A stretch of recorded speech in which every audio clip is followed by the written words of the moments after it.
안녕하세요. 오늘은 성경 에스라 6장을 좀 파고들어 볼까 합니다.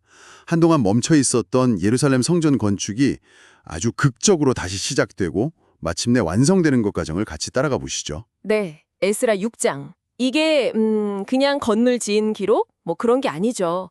당시 페르시아 제국이라는 그 거대한 힘하고 또 유대 공동체의 그 신앙적인 열망이 어떻게 딱 만나서 하나님의 계획을 이루는지 보여주는 아주 흥미로운 지점입니다. 특히 다리오 왕의 역할이 참 눈에 띄고요. 이야기는 다리오 왕이 명령을 내리는 것부터 시작하죠. 그 공식 기록들 다 찾아보라고 옛날에 고려스 왕이 내렸던 조서를 찾으려고 말이에요. 맞습니다. 바벨론에서도 찾고 막 그러다가 결국엔 저기 메대에 있는 앙메다 궁에서 고레스 왕 원년에 내렸던 조서 두루마리가 딱 발견돼요. 근데 그 내용이 상당히 구체적이었다는 게 좀 주목할 만해요. 그냥 성전 지어도 좋다 이게 아니었군요. 네, 그 이상이었죠.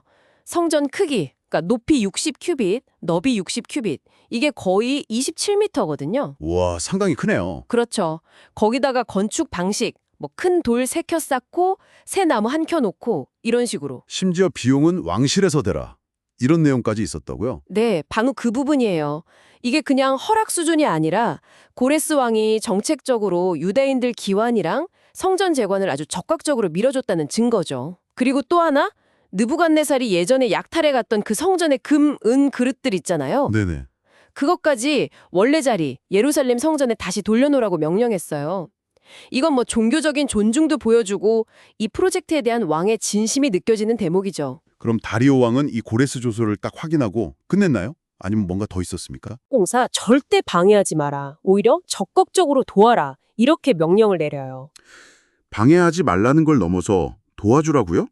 구체적으로 어떤 지원이었어요? 일단 왕의 재산, 그러니까 유프라티스강 서쪽 지역에서 걷는 세금 있잖아요. 거기서 경비를 계속 대주라는 거예요. 공사 중단되지 않게. 와, 세금으로요? 네. 그리고 매일 제사에 필요한 것들, 뭐 수송아지, 숫띠양, 어린 양, 밀, 소금, 포도주, 기름 이런 거 하나도 빠짐없이 공급하라고요. 아, 제사를 제대로 드릴 수 있도록 물품까지 지원했군요. 그렇죠. 목적은 그거였어요. 제사장들이 하늘의 하나님께 제사 잘 드리고 또 왕이랑 왕자들 잘 되게 기도 좀 해달라. 뭐 이런 거죠. 정말 파격적인 지원인데, 근데 만약 이 명령을 어기면 어떻게 된다고 했는지 그 부분이 정말 좀 살벌하던데요. 맞아요. 그게 당시 왕권이 얼마나 강력했는지 그리고 다리오 왕이 이 일에 얼마나 단호했는지를 딱 보여주는 거죠. 누구든 이 명령을 함부로 바꾸려고 하면 그 사람 집에서 들보를 빼내서 그 위에 매달아 버리고 그 집은 아예 거름더미로 만들 거라고 했어요. 진짜 무서운데요? 네. 심지어 성전을 허무려고 하는 자는 하나님이 직접 멸망시키실 거다. 이런 말까지 덧붙이면서요. 그리고 이 조서 빨리 집행하라고 강조했죠. 왕이 이렇게까지 강력하게 나오니까 이제 공사 진행이 좀 빨라졌겠네요. 그럼요. 관리들이 왕명을 받아서 신속하게 움직였고 특히 그때 활동하던 선지자 학개랑 스가랴가 계속 백성들을 격려했어요. 그 예언들이 큰 힘이 돼서 성전 건축이 아주 순조롭게 진행됩니다. 아, 선지자들의 역할도 중요했군요. 네, 그래서 마침내 다리오 왕 통치 6년째 되던 해에 아달월 3일, 그러니까 12번째 달 3일에 성전이 완공됩니다. 와, 드디어 정말 감격스러웠겠어요. 그럼요. 오랜 세월 중단됐던 일이 이루어진 거니까요. 얼마나 기뻤겠어요. 그래서 봉헌식도 아주 성대하게 치렀군요. 기록 보니까 수소가 100마리, 수장이가 200마리, 어린 양 400마리. 네, 그리고 이스라엘 12지파 전체를 위해서 속죄제물로 순념소 12마리까지 드렸죠. 그 규모만 봐도 그 기쁨과 감사가 어느 정도였는지 짐작이 갑니다. 근데 중요한 건 그냥 건물 봉헌식으로 끝난 게 아니라는 거예요.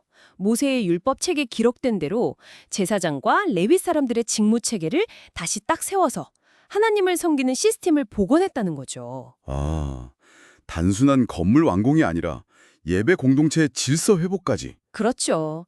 그게 핵심입니다. 그리고 성전 완공 후에 첫 유월절을 지키는 장면도 나오는데 이것도 좀 특별해 보여요. 네, 이것도 아주 중요한데요. 특히 누가 유월절 식사에 참여했는지를 보면요. 포로 생활에서 돌아온 사람들은 당연하고 그 땅 이방 사람의 더러운 것으로부터 자신을 구별해서 이스라엘의 하나님 여호와를 찾는 모든 이스라엘 사람이 함께 했다고 나와요. 아, 돌아온 사람들뿐만 아니라 그 땅에 살면서도 신앙을 지키고 하나님을 찾던 사람들까지 다 함께요. 네. 이게 뭘 보여주냐면 회복된 공동체가 자신들의 정체성은 분명히 지키면서도 진심으로 하나님을 찾는 사람들에게는 문을 열어두었다는 거죠. 어느 정도 개방성이 있었다고 볼 수 있어요. 그리고 7일 동안 무교절도 아주 즐겁게 지켰다고 나오는데 그 이유를 설명하는 구절이 참 인상 깊었어요. 여호와께서 그들을 즐겁게 하시고 또 아수르 왕의 마음을 그들에게로 돌려 하나님의 성전 건축하는 일을 돕게 하셨습니다. 여기서 페르시아 왕을 아수르 왕이라고 부르네요. 네, 그 표현이 아주 의미심장하죠. 당시 최강 대국은 페르시아인데 굳이 옛 제국인 아수르 왕이라고 칭하면서 결국 이 모든 이방 왕들조차 하나님의 더 큰 주권 아래 있다는 신앙 고백을 하는 거예요. 하나님께서 이방 왕의 마음까지도 움직이셔서 당신의 백성을 돕는 도구로 쓰셨다는 거죠. 모든 과정 배후에 하나님의 손길이 있었다는 걸 강조하는 겁니다. 와, 오늘은 에스라 6장을 통해서 정말 여러 정치적인 상황 속에서도 하나님의 계획이 어떻게 이방 왕들의 명령, 또 백성들의 순종, 선지자들의 격려 이런 것들을 통해서 이루어지는지를 봤네요. 중단됐던 성전이 다시 세워지고 예배 공동체가 회복되는 과정이 참 감동적입니다. 그렇습니다. 인간의 계획이나 노력을 넘어서는 하나님의 어떤 큰 그림? 섭리라고 하죠. 그리고 어려움 속에서도 신앙을 붙들고 공동체를 다시 세우려는 그 열망이 어떻게 열매 맺는지를 잘 보여주는 이야기였습니다. 자, 여러분, 오늘 이 이야기를 들으시면서 혹시 여러분의 삶이나 아니면 우리 공동체 안에서 잠시 멈춰 있거나 좀 어려움에 부딪힌 그런 소중한 가치들, 다시 새로고 싶은 것들이 떠오르시나요? 외부의 도움이나 환경 변화도 물론 중요하겠지만 그 과정에서 우리 안에 있는 어떤 동기, 또 믿음, 그리고 보이지 않는 손길에 대한 신뢰 같은 것들이 어떻게 함께 작용할 수 있을지 한번 잠시 생각해보는 시간이 되셨으면 좋겠습니다.